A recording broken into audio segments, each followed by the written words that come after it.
Welcome back to my channel. ഇനി ഞാൻ തയ്യാറാക്കാൻ പോകുന്നത് ബ്രേക്ക്ഫാസ്റ്റ് ആയിട്ടും ടിഫിനായിട്ടും വൈകുന്നേരമൊക്കെ കഴിക്കാൻ പറ്റിയ നല്ലൊരു ടേസ്റ്റി വിഭവമാണ്. അപ്പോൾ ഞാനിത് തയ്യാറാക്കിയിട്ടുള്ളത് നമ്മുടെ വീട്ടിലൊക്കെ അപ്പം ഉണ്ടാക്കിയിട്ട് ബാക്കി വരുന്ന മാവില്ലേ, ആ മാവ് ഉപയോഗിച്ചിട്ടാണ് ഞാനിത് തയ്യാറാക്കിയിട്ടുള്ളത്. അപ്പോൾ നമുക്കിതെങ്ങനെ തയ്യാറാക്കുന്നത് നോക്കിയാലോ. നമുക്ക് നേരെ വീഡിയോയിലേക്ക് പോവാം.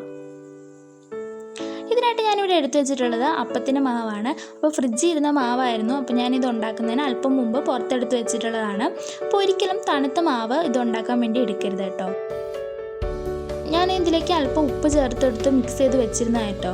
ഇനി ഇതിലേക്ക് ഞാൻ ഏലക്കയും ജീരകവും പൊടിച്ചതും പഞ്ചസാരയും കൂടെ ചേർത്ത് നന്നായിട്ടൊന്ന് മിക്സ് ചെയ്തെടുക്കുകയാണ്. അപ്പോൾ ഞാൻ ഇതിൻ്റെ ഉള്ളിൽ ഫില്ല് ചെയ്യാനായിട്ട് ഒരു മധുരമുള്ള ഒരു മിക്സാണ് തയ്യാറാക്കി വെക്കുന്നത്. അതുകൊണ്ട് തന്നെ ഞാൻ ഈ മാവിന് മധുരം ചേർക്കുന്നത്. അപ്പോൾ നിങ്ങളിതിൻ്റെ ഉള്ളിലേക്ക് മസാലയൊക്കെ വെച്ചിട്ടുള്ളൊരു ഫില്ലിംഗ് ആണ് തയ്യാറാക്കുന്നതെങ്കിൽ മധുരമൊന്നും ചേർക്കണ്ട, ഏലക്കാപ്പൊടിയൊന്നും ചേർക്കണ്ട കേട്ടോ. ഇനി നമുക്ക് മിക്സ് ചെയ്തതിന് ശേഷം മാറ്റി വെക്കാം. ഇനി ഇതിൻ്റെ ഫില്ലിംഗ് തയ്യാറാക്കാനായിട്ട് ഞാനിവിടെ ശർക്കരപ്പാനി തയ്യാറാക്കി വെച്ചിട്ടുണ്ട്. ഇനി ഇതിലേക്ക് ഏലക്കയും ജീരകവും പൊടിച്ചതും കൂടി ചേർത്ത് കൊടുത്തിട്ടുണ്ട്. ഇനി ഇതിലേക്ക് ഞാൻ ചേർത്ത് കൊടുക്കുന്നത് തേങ്ങ ചിരകിയതാണ്. പിന്നെ ഇതിൻ്റെ അളവുകളൊന്നും ഞാൻ പറയുന്നില്ല കേട്ടോ, കാരണം നിങ്ങൾക്ക് ഇഷ്ടമുള്ള അളവിൽ ഇത് തയ്യാറാക്കി എടുക്കാം. ഇനി നന്നായിട്ട് മിക്സ് ചെയ്ത് കൊടുക്കാം. അപ്പോൾ ഇതിന് പകരമായിട്ട് നിങ്ങൾക്ക് മസാലയുള്ള ഫില്ലിങ്ങൊക്കെ തയ്യാറാക്കാം. വെജിറ്റബിൾ മസാലയുള്ള ഫില്ലിങ്ങോ അല്ലെങ്കിൽ നോൺ വെജ് ഐറ്റംസിൻ്റെ ഫില്ലിങ്ങൊക്കെ തയ്യാറാക്കാം കേട്ടോ. ഇനി ഇതിലേക്ക് ഞാൻ ചേർത്ത് കൊടുക്കുന്നത് അവലാണ്. അപ്പോൾ ഇഷ്ടമുള്ള അവൽ ചേർത്ത് കൊടുക്കാം കേട്ടോ. ഇത് നന്നായിട്ട് മിക്സ് ചെയ്ത് നമുക്കൊന്ന് വിളയിച്ചെടുക്കാം. അപ്പോൾ അവൽ നന്നായിട്ട് വിളഞ്ഞ് വന്നിട്ടുണ്ട്. ഇനി നമുക്ക് ഫ്ലെയിം ഓഫ് ചെയ്തതിന് ശേഷം ചൂടാറാൻ വേണ്ടി മാറ്റി വെക്കാം. നമ്മുടെ വിഭവം വേവിച്ചെടുക്കാനായിട്ട് ഞാനൊരു ഇഡ്ഡലി പാത്രത്തിൽ അല്പം വെള്ളം വെച്ചതിന് ശേഷം ഒരു തട്ടിട്ട് ചൂടാക്കാൻ വേണ്ടി വെച്ചിട്ടുണ്ട്. ഇനി ഞാനിത് സെറ്റ് ചെയ്യാൻ വേണ്ടിയിട്ട് ഇവിടെ ഒരു ബേക്കിംഗ് ടിന്നാണ് എടുത്തിട്ടുള്ളത്. ഇതിലേക്ക് അല്പം ഓയിലും കൂടെ തേച്ച് കൊടുക്കാം. ശേഷം ചൂടായിട്ടുള്ള ഇഡ്ഡലി തട്ടിൻ്റെ മേളിൽ വെച്ച് കൊടുക്കാം. ഇനി ഇതിലേക്ക് നമ്മുടെ അപ്പത്തിൻ്റെ മാവിൻ്റെ അരഭാഗത്തോളം ചേർത്ത് കൊടുക്കാം. ശേഷം ഇത് മൂടി വെച്ചിട്ട് 5 മിനിറ്റോളം വേവിച്ചെടുക്കാം. 5 മിനിറ്റ് കഴിഞ്ഞിട്ടുണ്ട്. ഇനി നമുക്കിതൊന്ന് തുറന്ന് നോക്കാം. അപ്പോൾ തുറന്ന് നോക്കി വെന്ത് കിട്ടിയിട്ടുണ്ട്. ഇനി നമുക്ക് ഇതിലേക്ക് നമ്മൾ തയ്യാറാക്കി വെച്ചിട്ടുള്ള അവലിൻ്റെ മിക്സ് ഉണ്ടല്ലോ, അത് ഇതിൻ്റെ സെൻറ്ററിലേക്ക് വെച്ച് കൊടുക്കാം. അപ്പോൾ മുഴുവനും വെച്ച് കൊടുക്കാം.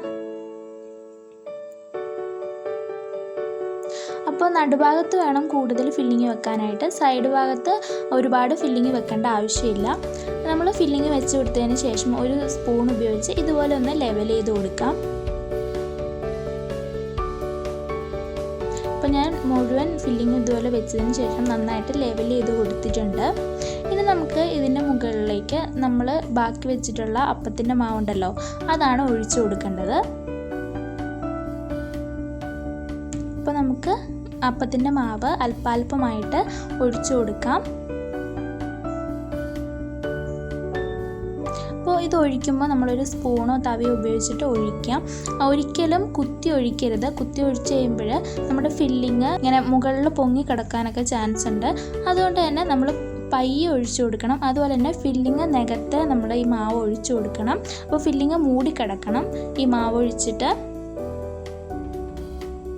അപ്പോൾ മുഴുവനായിട്ടും നമുക്ക് മാവ് ഒഴിച്ചു കൊടുക്കാം. അപ്പോൾ ഞാനിവിടെ മുഴുവൻ മാവ് ഒഴിച്ചു കൊടുത്തിട്ടുണ്ട്. ഇനി നമുക്കിത് വേവിക്കാനായിട്ട് വെക്കാം. അപ്പോൾ മൂടി വെച്ചതിന് ശേഷം ഒരു 45 മിനിറ്റോളം വേവിച്ചെടുക്കാം. 45 മിനിറ്റ് കഴിയുമ്പോൾ തുറന്ന് നോക്കാം. അപ്പോൾ ഞാനിവിടെ 45 മിനിറ്റ് വേവിച്ചെടുത്തിട്ടുണ്ട്. ഞാനിതുവരെ ഒരു സ്ക്യൂറിട്ട് കുത്തി നോക്കിയപ്പോൾ എൻ്റെ സ്ക്യൂർ ക്ലീനായിട്ട് വന്നിട്ടുണ്ട്. അപ്പോൾ എനിക്ക് വെന്ത് കിട്ടിയിട്ടുണ്ട്. അപ്പോൾ നിങ്ങളെടുക്കുന്ന പാത്രത്തിൻ്റെ ഒക്കെ അനുസരിച്ച് വേവിലൊക്കെ വ്യത്യാസം വരും കേട്ടോ. അതൊക്കെ അനുസരിച്ച് നിങ്ങൾ നോക്കുക. അപ്പോൾ അത് എൻ്റെ തയ്യാറായിട്ടുണ്ട്. ഞാൻ ആ പാത്രത്തിൽ നിന്ന് മാറ്റിയിട്ടുണ്ട്. ഇത് തണുത്തതിന് ശേഷം വേണമെങ്കിൽ കട്ട് ചെയ്ത് കഴിക്കാം, അല്ലെങ്കിൽ ചൂടിനോട് തന്നെ കട്ട് ചെയ്ത് കഴിക്കാം. അപ്പോൾ ഞാനിവിടെ ചൂടോട് കൂടിയാണ് കട്ട് ചെയ്ത് കാണിക്കുന്നത്. അപ്പോൾ ഞാനിവിടെ കട്ട് ചെയ്തെടുത്തിട്ടുണ്ട്. കണ്ടോ, അതിൻ്റെ ഉൾഭാഗമൊക്കെ കാണാൻ നല്ല രസമാണ്. അതുപോലെ തന്നെ ആ ഫില്ലിങ്ങൊക്കെ കഴിക്കാനായിട്ട് നല്ല ടേസ്റ്റാണ്, നല്ല സോഫ്റ്റും ആണ്. അപ്പോൾ ഒരു വെറൈറ്റി ഒക്കെ ആഗ്രഹിക്കുന്നവർക്ക് ഇതൊക്കെ തയ്യാറാക്കി നോക്കാം. അതുപോലെ തന്നെ നല്ല ഹെൽത്തി ആയിട്ടുള്ളൊരു വിഭവമാണ്. അതുകൊണ്ട് തന്നെ എല്ലാവരും തയ്യാറാക്കി നോക്കുക. നമ്മുടെ ചാനൽ ഇഷ്ടപ്പെട്ടെങ്കിൽ സബ്സ്ക്രൈബ് ചെയ്യുക. അതുപോലെ തന്നെ ഈ വീഡിയോ ഇഷ്ടപ്പെട്ടെങ്കിൽ ലൈക്ക് ചെയ്യാനും മറക്കരുത്. കൂടാതെ നിങ്ങളുടെ ഫ്രണ്ട്സിനും ഫാമിലിക്കൊക്കെ ഷെയർ ചെയ്ത് കൊടുക്കുക. നിങ്ങളുടെ അഭിപ്രായങ്ങളും ഫീഡ്ബാക്കൊക്കെ കമൻറ്റ് ബോക്സിൽ കമൻ്റായിട്ട് അറിയിക്കുക. മറ്റൊരു ദിവസം മറ്റൊരു വീഡിയോ ആയിട്ട് വരുന്നതായിരിക്കും. അതുവരേക്കും ബൈ.